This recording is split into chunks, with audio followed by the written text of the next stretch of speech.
Y es en virtud de ese enfoque integral que yo quiero hacer referencia a muchos de estos logros en nuestro país, porque han sido acompañadas por este Consejo de Seguridad en todos los informes que se han presentado desde entonces, pero también con el apoyo bilateral de muchas de las naciones reunidas en este Consejo de Seguridad. Déjenme empezar por la reincorporación. Si la reincorporación de las personas que han estado en la violencia no sale bien, se afecta integralmente la materialización de un proceso genuino de paz territorial. Por eso quiero destacar que hoy tenemos alrededor de 12.828 personas que estuvieron en el camino equivocado de las armas, que hoy se encuentran con confianza, con credibilidad en este proceso de reincorporación a la sociedad colombiana.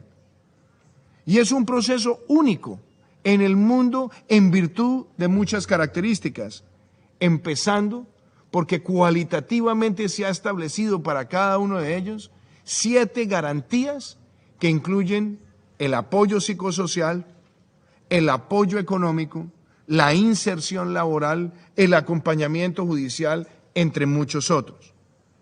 Pero algo muy importante para destacar, hoy tenemos a muchos de esos excombatientes o personas en proceso de reincorporación que están vinculados a proyectos productivos.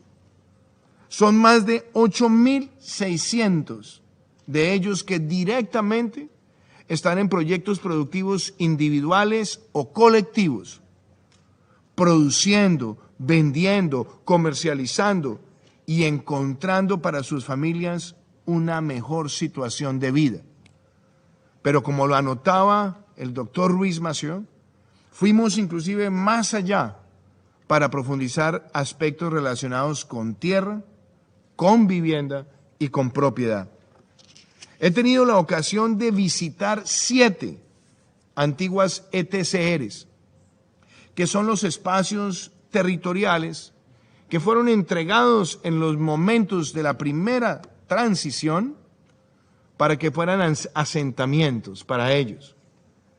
Hemos hecho una mutación hacia una propiedad que individualice los derechos de cada familia y que les permita una verdadera liberación e integración económica a la sociedad colombiana. Y es muy importante señalar esto aquí, apreciados embajadores, porque una de las primeras consideraciones que me fue entregada en su momento por el antecesor del doctor Carlos Ruiz Massieu, el doctor Jean Arnaud, como lo dijera públicamente, son las fragilidades que tenía el proceso, y esas fragilidades se han ido venciendo en virtud de estas políticas para las personas en proceso de reincorporación. Hoy tenemos más del 85% de ellos vinculados a la seguridad social de nuestro país, al sistema pensional y al sistema de salud, otro hecho sin precedente en procesos de paz en el mundo. Pero hablemos de las víctimas, señores embajadores. Segundo aspecto de la visión integral. Nuestro gobierno promovió la extensión de la Ley 1448 para la reparación de las víctimas, para permitir que los recursos del Estado puedan ayudar a solventar a esos millones de colombianos que por décadas fueron lacerados por la violencia. Pero en atención también a ese importante derrotero, en nuestro gobierno logramos pasar de 3 procesos de reparación colectiva a más de 50 procesos de reparación colectiva, asignando un presupuesto sin precedentes, pero además beneficiando solamente en estos 4 años con apoyo económico de reparación a casi 400.000 víctimas, lo cual también marca un hecho sin precedentes. Pero ha sido también en este gobierno y en virtud del principio de acercar a las víctimas a tener voz y voto y representación política e influencia en las decisiones públicas, que apoyamos la reglamentación para que 16 víctimas elegidas popularmente en las zonas de mayor violencia histórica en el país se puedan sentar en el Congreso de la República con voz y voto, como ocurrió el pasado 13 de marzo. Esa decisión histórica también se une a otro elemento trascendental, y es que esas circunscripciones han estado en la Colombia profunda, en la Colombia que hoy clama para que se aceleren los procesos de desarrollo. Y eso me lleva al tercer elemento que quiero compartir hoy. Los planes de desarrollo con enfoque territorial, embajadores, son la piedra angular de la paz territorial en Colombia. Después de 20 meses del inicio de la implementación, antes de la llegada nuestra al gobierno, solamente contábamos con 2 planes de desarrollo con enfoque territorial. Hoy tenemos los 16, después de 14 procesos de concertación comunitaria que le permiten a Colombia con orgullo tener más de 4.000 millones de dólares hoy siendo invertidos en esos 170 municipios que tienen más de 11.000 veredas y que tienen cerca de 6 millones de colombianos, de los cuales 2 millones han sido víctimas de la violencia. Esos planes de desarrollo que implican inversión en agua, electrificación, educación, y que traen también una inversión prácticamente sin precedentes en vías terciarias, es uno de los mejores ejemplos del compromiso de Colombia con llegar a los territorios, con inversiones que con acuerdo o sin acuerdo eran una deuda histórica. Y me complace que hemos podido desarrollar programas como Obras por Impuestos y más recientemente lanzar una marca de país en cabeza del Estado colombiano para que todos los productores, sean víctimas, excombatientes o personas de las comunidades de estas áreas PEDET, puedan llegar a todos los puntos de venta de nuestro país y bajo esa identidad de marca, cuando se compra ese producto, contribuir al bienestar de las personas que están en este momento apostando por una vía productiva. En cuarto lugar, el desarrollo rural integral de nuestro país, pilar fundamental de esta integridad. Señores embajadores, nuestro gobierno hoy ya puede decir que cerca de 52.000 títulos de propiedad rural han sido entregados en Colombia, en menos de 4 años, convirtiéndose en el gobierno que más títulos de propiedad rural ha integrado en la historia de nuestro país. Y hemos logrado incorporar más de 1.6 millones de hectáreas al Banco de Tierras de nuestro país. Tenemos una inversión en vías terciarias que para el mes de agosto será la más alta en obras y en generación de empleo rural que haya registrado Colombia. Y esa visión de integralidad que nos permite decir que aún en medio de la pandemia hemos logrado las mayores exportaciones agrícolas registradas jamás por Colombia, tiene un elemento diferenciador que lo hemos llamado agricultura por contrato, y es que los campesinos pueden vender sin intermediario, pueden hoy lograr con microseguros, con esquemas de financiamiento, tener la predictibilidad de un ingreso en el tiempo. 300.000 productores del campo para el mes de agosto estarán incorporados bajo esta modalidad. Y en el otro aspecto que ha sido muy importante de la integralidad, que tiene que ver con la sustitución de cultivos ilícitos, también podemos decir que el 50% de todas las áreas erradicadas bajo ese modelo han ocurrido en el gobierno nuestro, sabiendo que para enfrentar las amenazas del narcotráfico debemos considerar todas las herramientas disponibles. Pero otro elemento de esa integralidad que tiene que ver con el desminado humanitario, hoy nos da a nosotros la posibilidad de compartir en este escenario que el 50%, la mitad de todo el desminado que se ha hecho en Colombia ha ocurrido en estos casi 4 años de gobierno. Y apelando también a que en esta integralidad el factor diferencial, el factor de género y los que tienen que ver con las comunidades que son afrocolombianas, que son raizales, palenqueras, pero también las pertenecientes a las comunidades indígenas, esas comunidades tienen hoy una asignación puntual, específica, y anoten, apreciados embajadores, con una nueva ley que por primera vez en Colombia le permite a estas comunidades una contratación directa con una mayor cuantía directamente con el Estado para incidir en los procesos de desarrollo. Y quiero hacer referencia también a unos aspectos que son muy importantes relacionados con los principios de verdad, justicia, reparación y no repetición. Hemos dado todo el apoyo económico a la institucionalidad. Hemos dado todo el apoyo en la formulación de políticas públicas y de hecho estamos acompañando los primeros complejos restaurativos que tendrá nuestro país para quienes estén restringidos en sus libertades reparando las víctimas. Pero sea esta la ocasión también para decirlo. Nuestro gobierno, pensando en la corrección de errores pasados de cara al futuro, logró sacar adelante en el Congreso de la República una reforma constitucional para que ni el narcotráfico ni el secuestro fueran delitos conexos al delito político y por ende amnistiables hacia el futuro.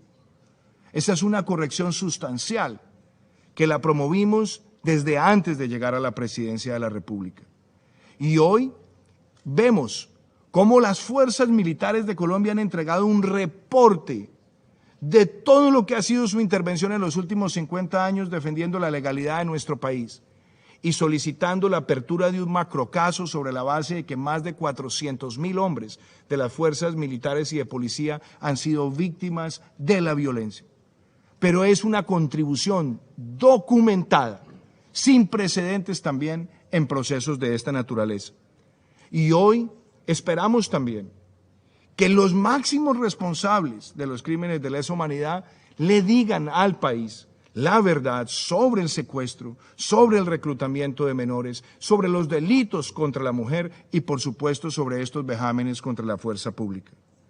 Y quiero también expresar que existe todo el deseo de avanzar en una reparación efectiva. El Estado colombiano lo ha cumplido, pero se requiere también que los máximos responsables de crímenes de lesa humanidad también hagan una reparación económica, material y creíble, sobre la base de que muchos de sus aportes todavía están lejos de las expectativas. Señores embajadores, yo quiero detenerme un instante para hacer precisión sobre muchos retos que tenemos. La violencia, cuando se han presentado procesos de paz en Colombia, tristemente ha estado presente. En muchos procesos anteriores al actual, después de darse la desmovilización, se han dado asesinatos de personas que son consideradas excombatientes. Pero qué importante poner en contexto lo que ha dicho la Defensoría del Pueblo de Colombia en su último reporte. Quiero citarlo. El proceso de implementación posterior a los acuerdos de paz con las FARC, los estudios concluyen que ha sido aquel con el menor número de víctimas mortales por cada 1.000 personas en reincorporación. Ese solo hecho nos permite darnos cuenta de los esfuerzos en materia de seguridad que se han realizado. No podemos considerarlo una victoria, porque no deberían presentarse esos incidentes.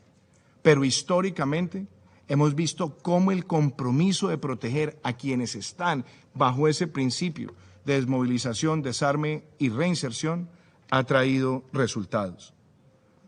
Es triste también ver cómo las manos asesinas del narcotráfico siguen lacerando algunas regiones de Colombia.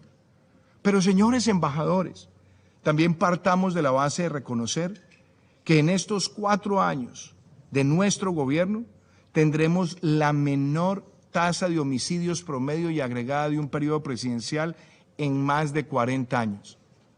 Eso ya es un avance también en nuestra sociedad, como es un avance que hayamos registrado las menores tasas de secuestro desde que existen esos indicadores en nuestro país. Pero no podría yo dirigirme a ustedes sin mencionar algunas preocupaciones. El narcotráfico es el mayor enemigo de la construcción de la paz en Colombia. Y se han hecho esfuerzos por erradicación, sustitución. Se han hecho esfuerzos históricos de incautaciones, llegando a los máximos el año pasado, 670 toneladas incautadas por Colombia. Pero vemos cómo el consumo en el mundo ha seguido creciendo. Y si no hay un sentido de corresponsabilidad, donde los países que más inciden en el consumo asumen políticas públicas más directas y más claras, seguirá siendo un dolor grande para la sociedad colombiana. Por eso es pertinente decirlo en este recinto. Y quiero, señores embajadores, dejar unos mensajes finales. Uno tiene que ver con lo que el gobierno nuestro, con el trazador presupuestal, deja de cara a la próxima administración. Hemos pasado de fragilidades a un proceso presupuestado, planificado y con un trazador evaluable, el mismo que utiliza la Organización de Naciones Unidas. En Colombia, señores embajadores, no hay enemigos de la paz dentro de la institucionalidad y en la democracia. Todos la queremos, todos trabajamos por ella, y los únicos enemigos de la paz son los que desde la violencia han querido afectar a nuestra nación. Hoy también podemos decir que se han logrado avances significativos frente a muchas reivindicaciones que con o sin acuerdos eran necesarias.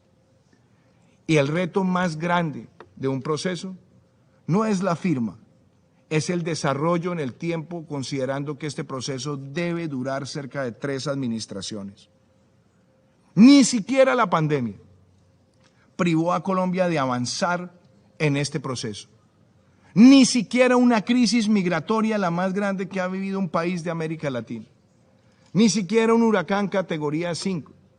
Ni siquiera los estragos sociales y económicos de la pandemia nos han privado de los avances que hoy son compartidos y que están reflejados en el reporte de la misión de observación. Hoy, Colombia quiere seguir transitando hacia la consolidación de una paz con legalidad, pero eso también requiere que los macrocasos del reclutamiento de menores, de los vejámenes contra las mujeres, de los ataques contra la fuerza pública y de las afectaciones derivadas del narcotráfico sean esclarecidos en el marco de la justicia transicional. Y desde luego, es muy importante que Colombia siga dando certezas sobre el actuar de su fuerza pública, siempre a la luz del DIH, siempre a la luz de los derechos humanos, y siempre garantizando que sean los organismos de control los que puedan esclarecer cualquier situación de orden operacional donde hayan tenido actuaciones en lo que se conoce como actos urgentes del servicio investigativo de nuestro país. Nuestra nación tiene 0 tolerancia contra cualquier violación de los derechos humanos por parte de agentes de la fuerza pública, pero también tiene una fuerza pública que todos los días en el territorio se gana el afecto de la ciudadanía, incluyendo a aquellos en proceso de reincorporación a los que le brinda protección.